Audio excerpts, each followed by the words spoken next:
LBC Fishing Lessons. Today I'm going to demonstrate how to catch your own live bait, specifically Topsmelt. You need a few things to do this. First thing you'll need is what's called a dip net.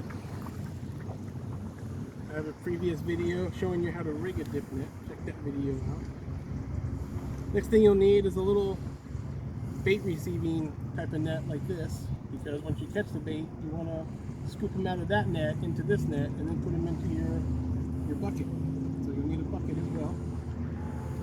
Next thing you'll want to pick up is a bubble box aerator, some type of aerator. I'll show you that later. Then the next thing you'll need, of course, is some kind of chum, food source. You could use bread, rice, old cereal, cat food, even smelt that you've caught previously. Dice it up and chum it away. So for bread, when you use bread, you gotta get it wet. Don't dunk it into your bucket. You want to keep the water in your bucket as clean as possible. You need to make it dense. Squish it up, mush it up. Because if you don't, and when you throw it out into the water, it will just float. If you make it dense, and then you throw it out, it'll sink slowly. That's the consistency you want it right there. You want it to particleize and sink slowly through the water column.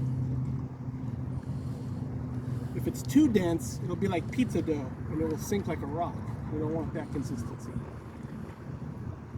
Alright, so after you have your mixture, you want to fan chum it out.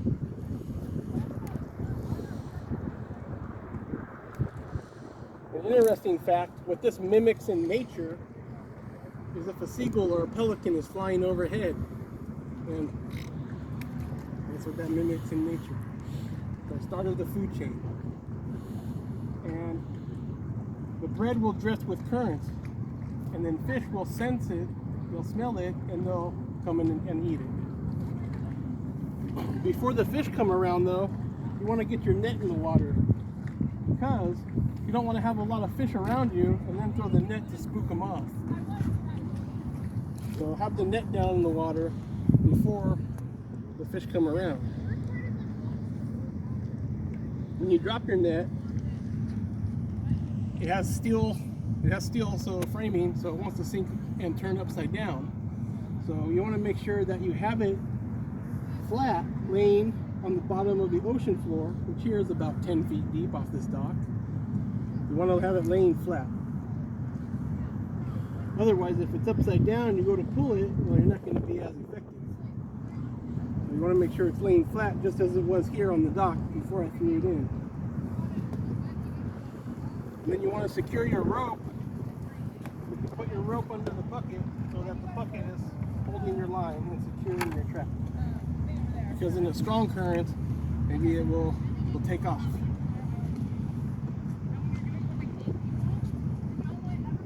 Alright. So I like to make a breadcrumb trail, like Hansel and Gretel, if you will. So I like to throw one out far, get closer,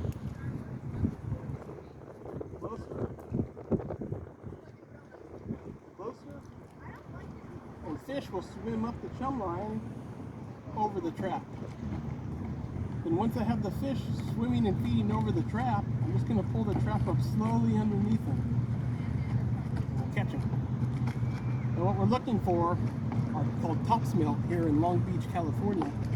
And the best size bait to catch and to use are 3 to 5 inches, just like McDonald's French fries.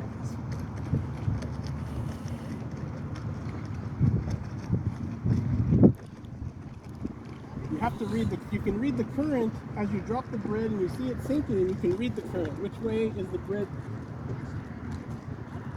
drifting with the current? You have to use the current and chum up current, because then you will pull the trap down current. Go on in here, William. Check out all the bait here sitting on the blade. Today is June 3rd, so we're late in the spring. There's lots of babies born, lots of hatchlings. So the smaller fish are at the surface, and down beneath them are bigger fish. Fish will classify by size. Smallest one's on top, bigger one's down underneath.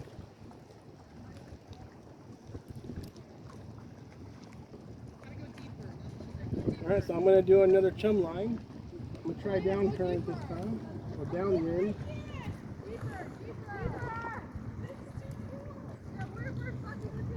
Closer in, closer in, closer in. Plus I want to keep whatever I've drawn here interested by throwing some more right over the trap. I want to get that red wet again.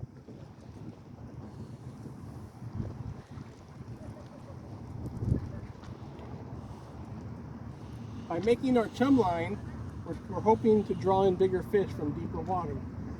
That's one reason why I'm making these chum lines.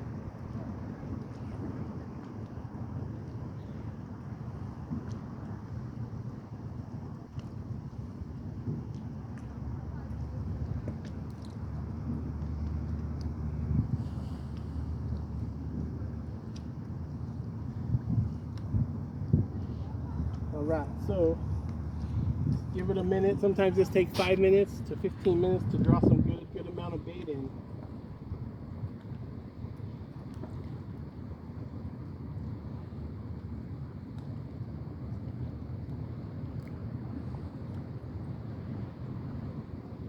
I'm going to start one more line here and we'll pull up and see what we get. Further out, closer in.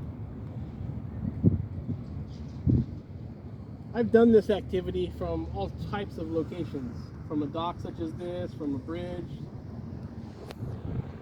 from piers, from jetties, even at a bay or at a beach. I've waded out to the water up to about my waist or my chest, and I've done it right at my feet, right off the beach.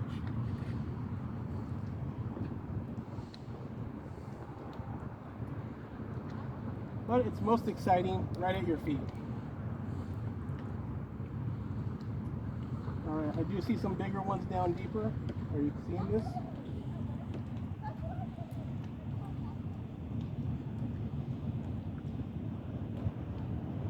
Alright, so current's blowing from left to right. You can see it as the bread sinks, which way that it drifts.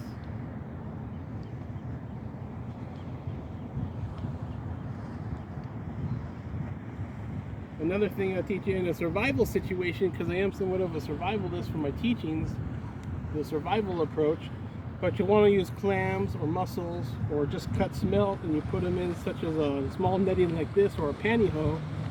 You can squeeze it like this and you can tie it to the trap and they'll come in and feed off of it and you can catch them like that as well. Alright, so when I'm ready to pull the trap, I just want to give them a feast. Like Thanksgiving. I want to give them nice frenzied up. And I'm chumming to the left because current is going to the right. And then when you pull this, it's not fast, it's slow and easy without stopping, right underneath all the fish. And your chum, slow and easy, hand over hand without stopping. That's the best tactic. Because if you try to pull too fast, they will feel that water movement and you will scoop them out of their trap. Slow and easy without stopping. Will yield you a nice catch of live bait. Live smelt. And scoop them out of here. Scoop them into the bucket. Those are too small.